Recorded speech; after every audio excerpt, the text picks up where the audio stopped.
So I want to introduce the panel. So got several industry leaders with us today. Brian Moran, Vice President of Design and Construction for Main Event Entertainment. Got Emily Watkins, who is the Senior Vice President of Real Estate and Construction for Charlotte Russe. And finally, Peter Schmitz to my left, who's the Senior Vice President of Real Estate and Store Planning for Destination XL. Good morning, panel. Good morning. Good morning. Great. So the kind of the backdrop for this discussion is, so the backdrop for this, over the last couple of days, we've heard from people like Kim Lear, who talked about the different demographic groups, the Generation Xers, the baby boomers, the millennials, how those groups have evolved and changed and how their buying habits affect retail. And we heard a great discussion by Lee Peterson yesterday talking about the good, the bad, and the ugly. And really it featured on a lot of the challenges and the change that the retail industry faces. So the, if you read the popular press, you've heard about, retail Armageddon, you've heard about the retail apocalypse. One statistic that's out there is that more than 10,000 stores, retail stores will close in the United States over 2017. And certainly reports showing that the amount of store closures are exceeding store openings by a wide margin. And we'll talk about that a little bit later. But so the next 45 minutes, we're going to talk about some of those trends and the impact on retail, but also, and more important, we want to talk about how are those trends changing the role of retail store development professionals. So we've got a great group of professionals here, and we're going to also try to get some input from the audience and see what kind of conclusions we reach about being a store development professional. Since we're all in different markets and different geographies and different segments of the industry, I thought we would just start out by asking each of the participants to just briefly describe their company and what your company does. Brian, you want to tell about Main Event and Sure, be your happy firm? to. So Main Event is a bowling-anchored family entertainment center. So we're about 50,000 square feet. Includes roughly 20 to 26 lanes of bowling, laser tag, about 100 to 125 arcade video games, as well as meeting rooms, full bar, dining, ropes course. So we have elevated ropes course where you're tethered in, as well as rock climbing in some of our locations and putt-putt golf. Great, thanks. Emily?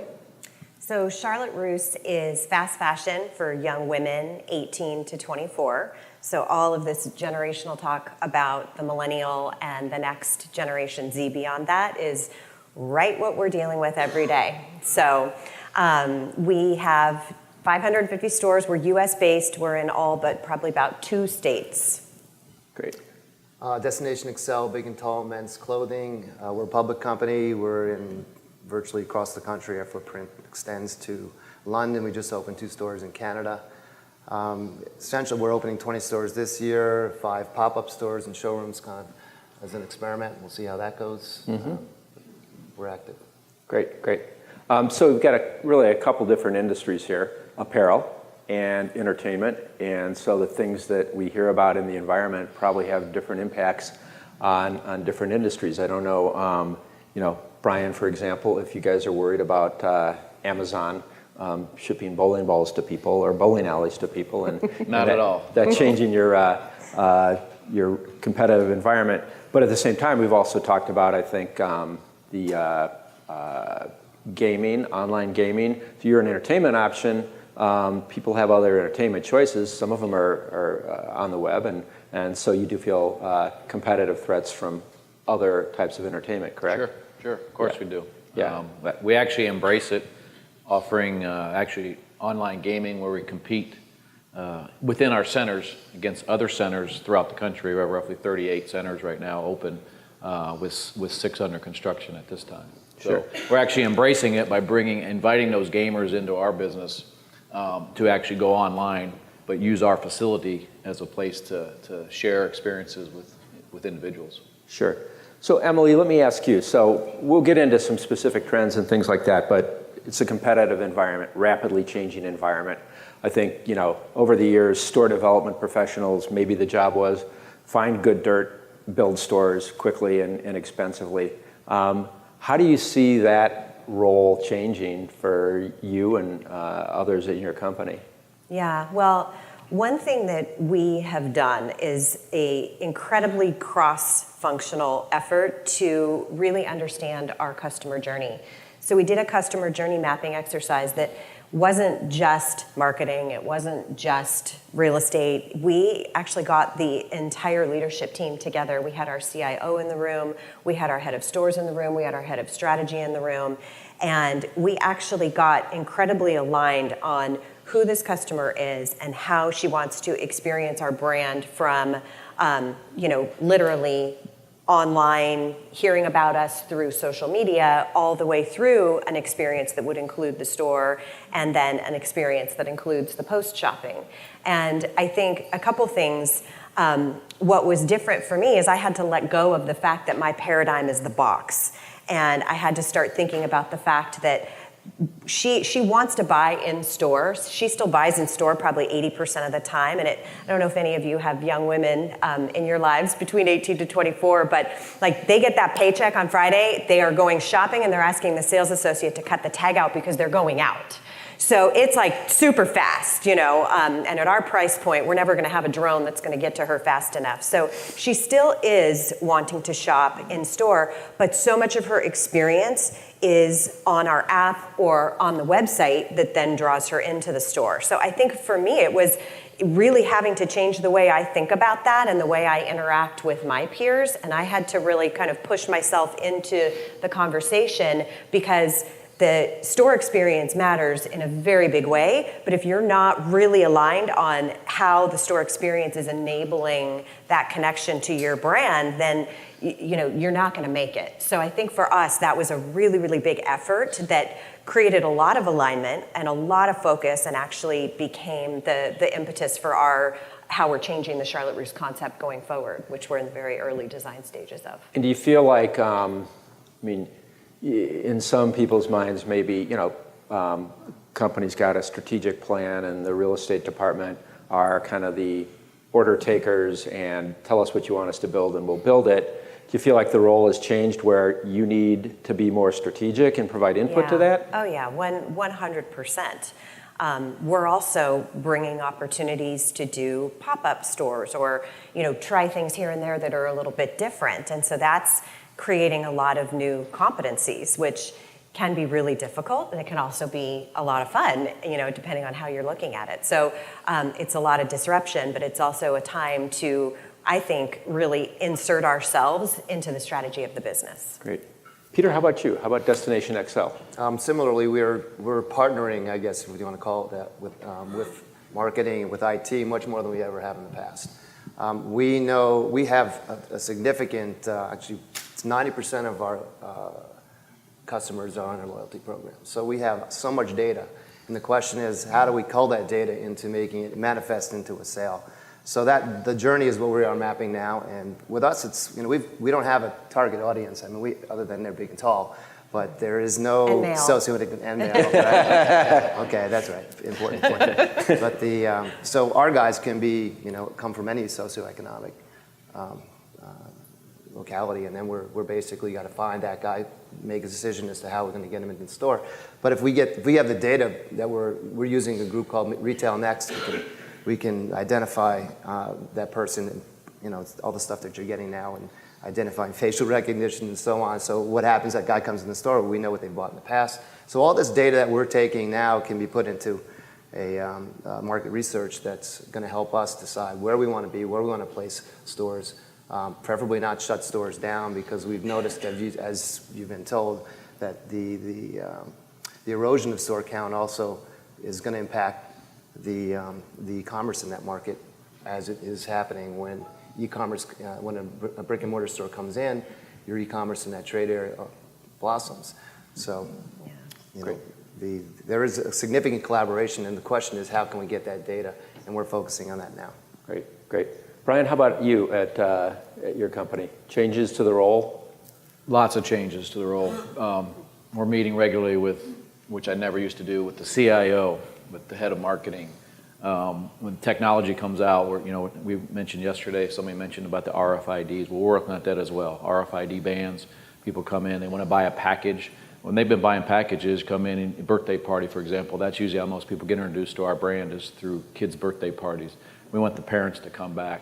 So we're offering these packages, and yet when we offer the package, it's a great deal for our guests, but what we've forgotten, and we're learning now, is that okay, they go do laser tag, they go play some games, they go bowling and that, but we don't know where they're going when they're in the center. We just got their price ticket, for $29.99, and they get to go everywhere. Well, RFID technology allows us now to track them, where they're going, which games they're actually playing more so than other games. Our card swipes, it used to be all tickets. You used to put the coin in, and you get all these tickets, and you go to our winner's choice, and you cash in your prizes. Now it's all card swipes, and you get credits on that. And so there's none of that paper running around, but it helps us to track our guests much more closely, what they like, what they dislike, which means our buildings are constantly evolving. Once we build them, 6 months later, we're changing games out, which ones are working, which ones aren't working. Mm-hmm. So it's evolving all the time, and especially with technology. As CIO comes up with a new, we've now partnered with Ziosk, which is the first entertainment center to do that in the country, where we're taking, and we've got iPads out there now, because you can imagine covering 50,000 square feet for somebody who wants to get a drink or wants to get a meal or something while they're in there. It's difficult. So we've now made our servers mobile. That changes the whole infrastructure of the building from an engineering standpoint. So we've got to make sure that we're putting the right infrastructure in place, whether it's electrical or whether it's data lines and that. So we're constantly talking to them on a regular basis. Most likely it's with our technology group, because we're putting a lot of effort into the technology side, just to learn the trends and what our guests are doing, where they're coming from, so on and so forth.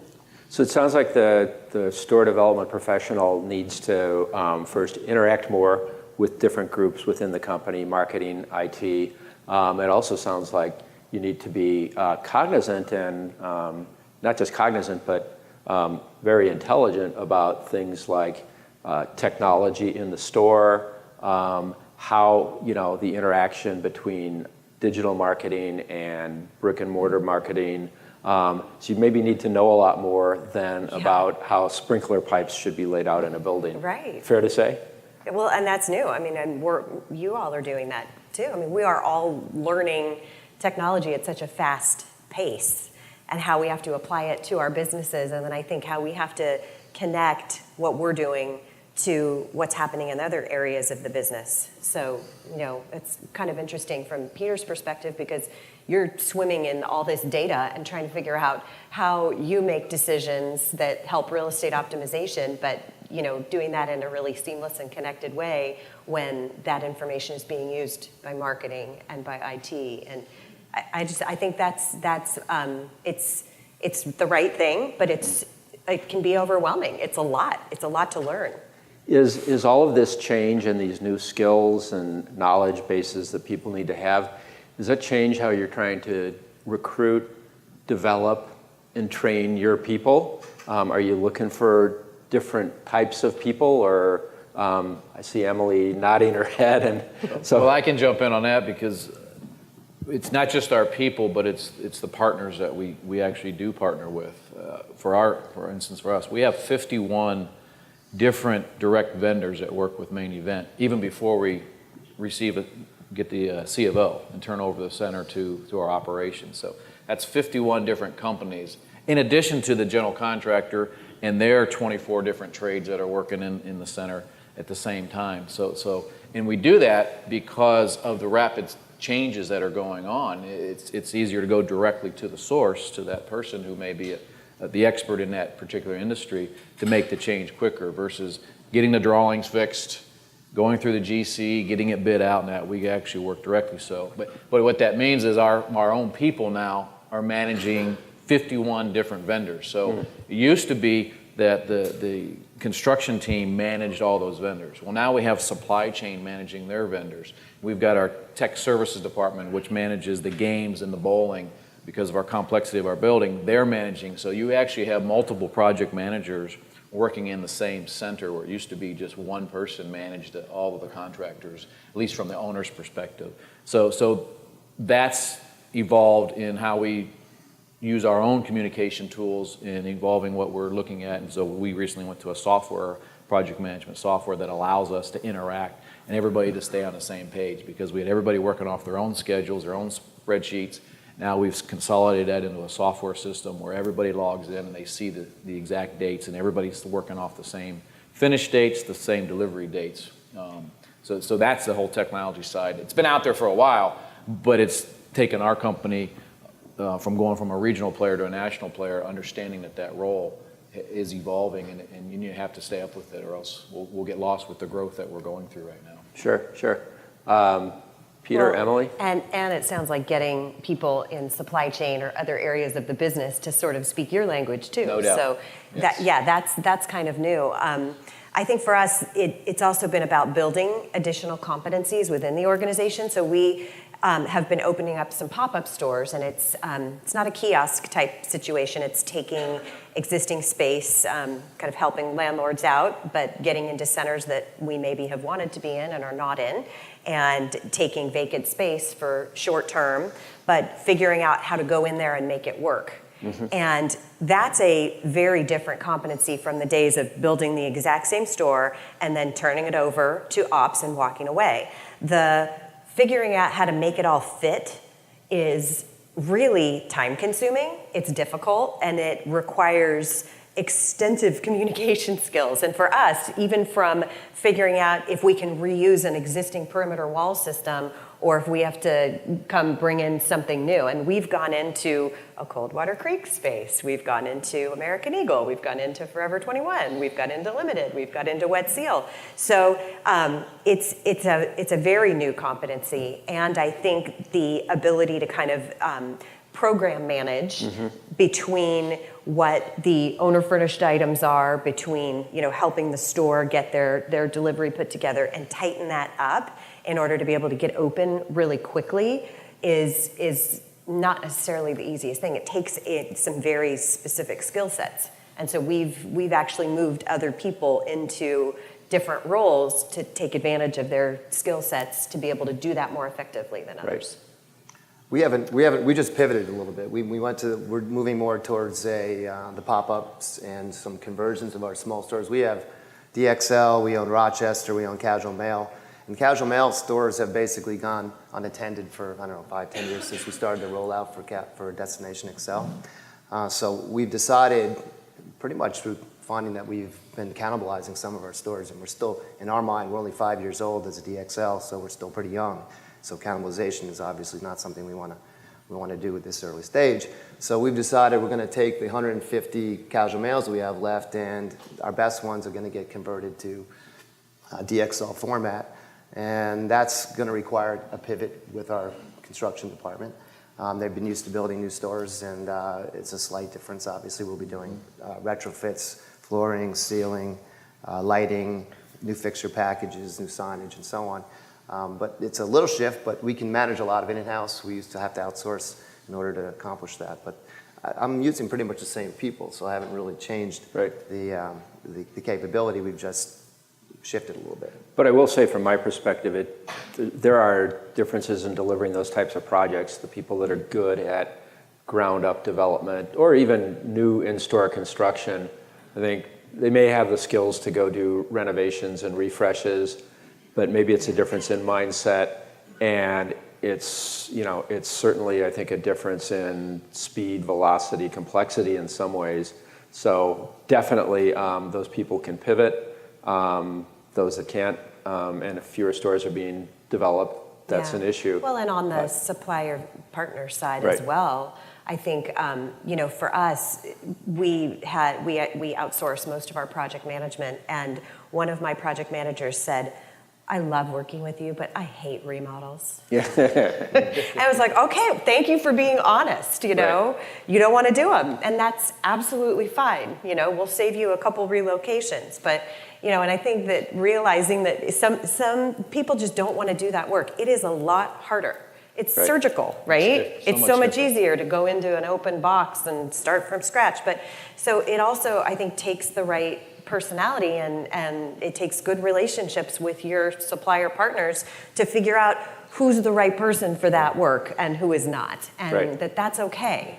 Right. Are you doing those at night, the remodels? Yes. Yeah. So you know, it's a we're whole different predominantly time zone, mall-based, right? right? So, time frame. yeah, and you know, having to deal with the store staff every morning and having to get out of their way, and you know, that it has a lot of challenges. No doubt. So Emma, you mentioned that you outsource a lot of your project management, and that's the business I'm in. And I would say, from my perspective in the industry, you know, when you do that, and I want to get your input on it, but when you do that, roles change. You might have had people that are doers, if you will, and if you go to an outsource model, their jobs change. They don't necessarily go away. Right. But do you want to talk a little bit about how somebody's job might change in an outsourced environment that stays with the parent company versus before when they were delivering projects?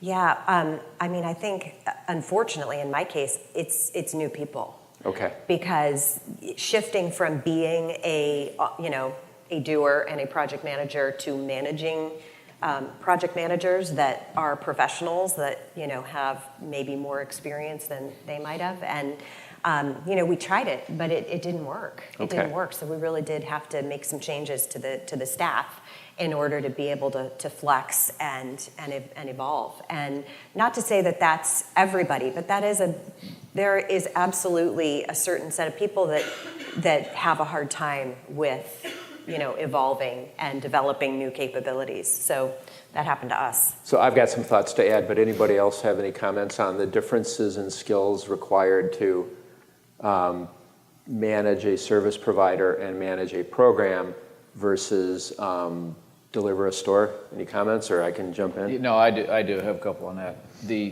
What I found is when we have outsourced the construction management piece, I found it was best for us to actually get that person as internalized as possible, to the point where I've actually created office space for them. Mm-hmm. They come in, in fact, we have that throughout our organization, where we have consultants working, contract labor working, and because we're in such a rapid change mode, it's just so much easier to get the information to them when they're sitting here and they attend the meetings just like we normally do. They do everything except for have annual reviews, basically, with my team. And then training my internal team how to communicate to the outside partners that we work with has been a real challenge as well. Sure. Because they're not used to it, and they have to. I want them to be able to put themselves in their shoes. That they're in it, obviously they need to make money, so we can't run them ragged and take advantage of the fact. And it's been great because the partners are pretty much, they'll do anything you ask them to do. It seems like that anyways, because they want to please the client, which is great. But I also want my internal people who are managing those individuals to be cognizant at least that these people are in it for a living, to make a living, to make money as well. And what we expect of our employees may not be the same as what we expect of a contract laborer. Sure. That's good. That's a good way to do it. I also think, though, Steve, it's the change management as well. Managing internal business partners while managing your external partners. I think there's a piece to that people have to learn, and maybe that's another one of those new competencies, because that's tough. We're doing different things, and you know, for some people that's tough. You know, we had a district manager that's like, where did this cash wrap come from? You know, in a pop-up store, because it wasn't ours. We were reusing. We're like, we're reusing. We're getting you open sooner. This and that. She's like, I can't do this, like, you know, really resistant. And so it's like getting them on the journey, like, come on, you got to get on the bus, right? So I think that's important too, is we have to all work together and help people to be able to make that change. Well, one of the trends that I've seen, and I see a large contingent from Walgreens here, I'm going to use that as an example. Walgreens is a client of ours. I've been around that company for quite a while. Walgreens used to have a lot of in-house construction managers, superintendents, even carpenters and tradespeople. And over time, they decided and evolved away from having construction personnel on their staff. And they've moved to a model where they've got a really good core team of what I'll call program managers. And those program managers are in-house Walgreens people, and their jobs are to help plan and manage programs. They use a lot of third-party service providers.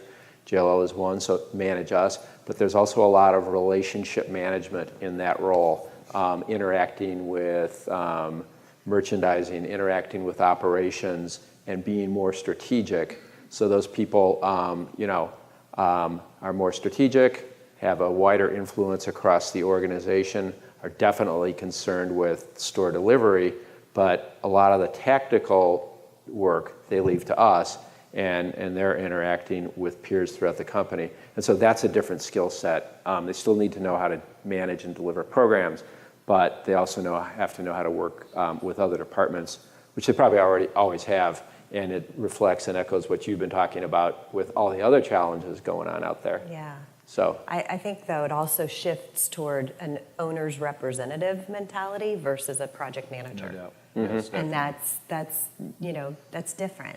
Right. Kind of thinking about it in a different way. Right. So good discussion so far, and we've got some other specific topics I want to get into, but I thought I'd also open it up to the audience. We've been doing a lot of talking about trends and changes to the profession. I wonder if anybody has any questions for the panel, or if somebody has a point of view they want to talk about, or anything along those lines. Yes, back there. Can you tell me a little bit more about what you just said? You said owners representative, the mentality versus project management. Can you expand on that a little bit? Yeah. Well, and jump in, because I'm Right. defining this right now. Go ahead. So, I mean, I think an owner's representative is somebody who's much more focused on sort of what am I trying to accomplish with my brand versus just looking at the construction schedule, right? So I think a project manager can get very focused on, okay, it's this schedule, it's this, it's that. You're no longer kind of instructing, right? You're hiring great professionals that know what they're doing, that can do that job. But you have to raise yourself up and think about, how am I actually getting the right executed product, the store in this case, right? And doing it in a way that is really aligned across my organization. So it means being much more connected in with your user, right? Your store team. That's to me what that means. I think it's just a different mindset. It's a different mentality than, I'm the internal project manager managing the external project manager. Great. You become the Any thoughts on that? facilitator of the end result. To your Yeah, point, that's good. you're communicating with internal department heads or your counterparts in the other departments. At the same time, I'm encouraging my team to solicit feedback from our partners, or the contractors out there in the field that are actually doing their work, because a lot of them have good ideas. You just have to ask for them, and it may make the end result much better. So you're facilitating change management. You want to get that information out to them. What I'm telling people, I know they have the technical background to manage the construction piece. They can go tell the electrician, they can talk to the carpenters or painters or whoever of what the end result needs to be, but it's more about facilitating the overall and orchestrating the overall construction process, the whole development process. We'll have 125 different tradesmen on the job at any one time, so you can't possibly be everywhere, so it forces them, that teaches them some leadership skills as well, of delegating tasks out to people, which is good for their career as well. I think another piece is on the front end of the process.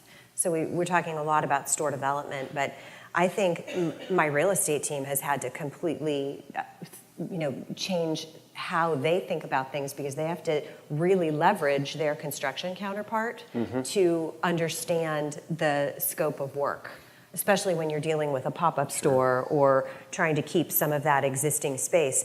And that's different on both sides, right? It's, the internal staff has to be really good at connecting in with the real estate team, and in our case, they're helping to advise the negotiation of the work. Yes. So, I think that's important too.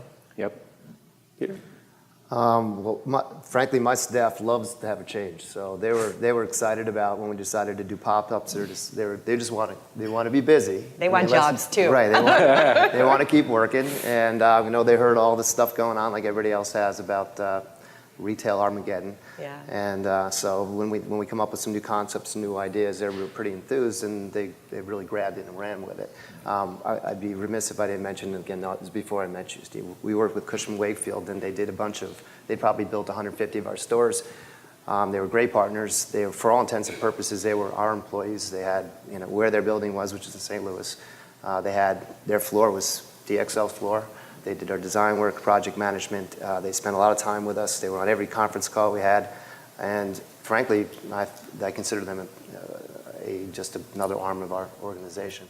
And I'm sure you guys work the same way. But Well, So why do you guys Better. do? Why do you do pop-ups? For those that don't know, I don't.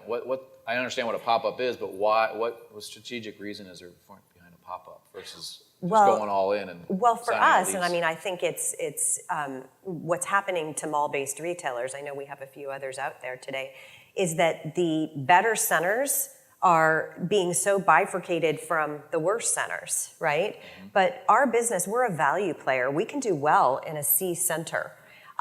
We do better in an A center, but it's also much more expensive to be in an A center, right?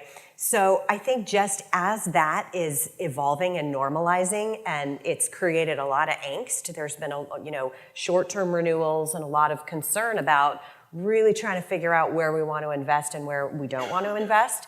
And I think the pop-up conversation kind of became something that was maybe mutually beneficial to our company and to some of our landlords. We're willing to take extra space that you have and fill some vacancy and make it something that can be very risk-free for us and something that we can generate some additional revenue and perhaps try to be in a center that we might not have tried before. So it sort of came out of that idea. We did 6 of them in 16 and we're doing 12 of them this year. And so it was kind of meant to be trying both the landlord relationship as well as testing out some new centers. And we went into Ala Moana, and that we had a couple opportunities to go into Ala Moana and just could never pencil it. Well, we went in with a pop-up store, and so I think it's obviously the landlords know what they're doing. They're like, we're going to entice you here, and then we're going to slam you with a lot of additional rent. But I think it's beneficial to all parties in that aspect. So I wish I could say it was 100% strategic, but it was kind of more evolved organically out of our desire to work with these people and also bring in some additional revenue. Great. So. Any other audience input, questions, thoughts? Yes, sir. So this would be for Peter and Emily, and real estate specific. We're in the brave new world, and we're blowing up, the sacred cows and all of that. How do you handle with your ELT and maybe even sometimes your board, the mixture of the art and science when you're looking at spaces, whether you extend, you close, and I guess what I'm really after is more like flagship space or a space that is, 8% OI, not hugely profitable, but not a money loser. Like, what kind of conversations, what kind of strategies are you using around this? Well, for us, we're a little different in that we're rebranding. So we still have a national footprint of casual male stores that are still untouched. So we know how well they're doing. We know what their trade area looks like. As I mentioned, we have really good capture rate on our guests. So we've decided, and we talked to our board about this, and the problem with going to a full-size DXL is those stores, as old as they are, they make a lot of money, fully depreciated, and they just make money. So for us to rebrand that store and spend $500,000-$600,000 on a rebrand, the IRR is not meeting the hurdle rate that we usually need, which is 25%, which is pretty aggressive.